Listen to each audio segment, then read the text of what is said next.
ક્યારેક ક્યારેક જીવનની ભાગદોડમાં આપણા અંદરના અવાજને સાંભળવાનું ભૂલી જઈએ છીએ અને પછી એક પ્રશ્ન થાય છે કે હું કોણ છું, મારું લક્ષ્ય શું છે, મને વારંવાર દુઃખ કેમ મળે છે?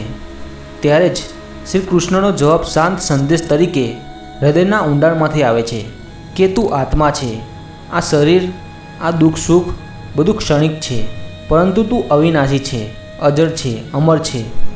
જ્યારે અર્જુન યુદ્ધના મેદાનમાં કાંપી રહ્યો હતો, તેની આંખોમાં ભ્રમ હતો, ડર હતો, ત્યારે શ્રી કૃષ્ણએ કહ્યું, હે અર્જુન, કર્મ કર પણ ફળની ચિંતા ના કર. જ્યારે તારો માર્ગ સત્યનો હશે ત્યારે તારી હારમાં પણ શાંતિ હશે. ક્યારેક ક્યારેક જીવનમાં મનુષ્ય અંદરથી તૂટી જાય છે, પણ શ્રી કૃષ્ણ શીખવે છે કે જે તૂટે છે એ જ નવા રૂપે ઘડાય છે, જે ગુમાવે છે એ જ સાચું શોધે છે, અને જે મારું સમર્પણ કરે છે એને હું મળી જાઉં છું. શ્રી કૃષ્ણનું જ્ઞાન માત્ર ગ્રંથોમાં નથી, એ તો દરેક દિનચર્યાના સંઘર્ષોમાં છે. જ્યારે દુનિયા તને સમજે નહીં, જ્યારે તું પોતાને જ ગુમ કરી નાખે, ત્યારે અંદરથી એક અવાજ આવે છે, હું છું ને તારી સાથે. તું તારા સત્યની રાહ પર ચાલતો રહેજે, તું એકલો નથી.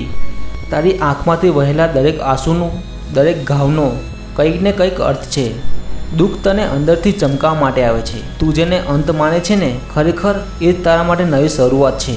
શ્રી કૃષ્ણ કહે છે, જે થયું એ સારું થયું, જે થઈ રહ્યું છે એ પણ સારું છે, અને જે થશે એ પણ સારું જ થશે. તો પછી ગભરાય છે શું કામ?